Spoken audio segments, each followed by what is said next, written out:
אחיותיי, כל חיי אומרים לי שתווי פניי מצוירים בדומה לפני דמויות מציורי הרנסנס. יש לי עיניים ירוקות, טלטלים בהירים וגולשים, שפתיים מלאות, סנטר חזק ומסוטט ואף תפוחי. אנשים תמיד נתקעים על הפנים שלי. אחר כך הם מעיפים מבט חפוז על הגוף ועוזבים אותו במהירות האור, כדי שחס וחלילה לא יפגשו ולא לרגע את מה שאיננו שלם. אבל הגוף הזה, על מה שיש בו ומה שאין בו, הוא גוף של אישה. ולנו, לנשים, יש אין ספור בעיות עם הגוף שלנו. כולנו חיים בעולם שמחדיר לתודעה שלנו שאנחנו לא מספיק טובות. אנחנו שעירות מדי, שמנות מדי, רזות מדי, נמוכות מדי או גבוהות מדי. אסור לנו להתבגר ואסור שיהיו לנו קמטים.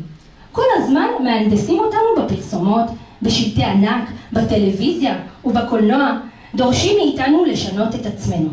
אנחנו מורטות את שיער הגוף, צובעות את שיער הראש, מתאפרות, מזריקות חומרים, משתקי עצבים, עוברות ניתוחים כדי לשנות את הצורה, מגדילות שדיים, מקטינות אפיים, מנפחות עכוזים, ושהשם ירחם.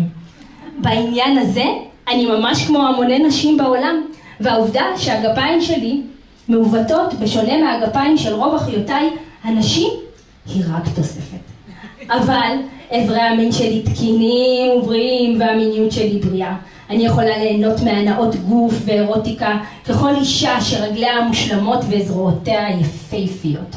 הרי איבר המין החשוב ביותר שלי איננו שוכן לי בין הרגליים, אלא בראש. המוח שלי תקין ויש לי תשוקה, כמו מוח של כל אישה נורמלית במרכאות. אני סקסית, השדיים שלי נהדרים והאמינו לי, מי שנכנס לתוכי יודע שאני חמימה ונעימה להפליא. בגלל העיוות של גופי, מי שחודר אליי יודע שהוא איננו יכול לחדור ולהביט בפניי בו זמנית. הוא נאלץ להפעיל דמיון יצירתיות ממש כמו אצלכם, הנשים הבריאות בגופן.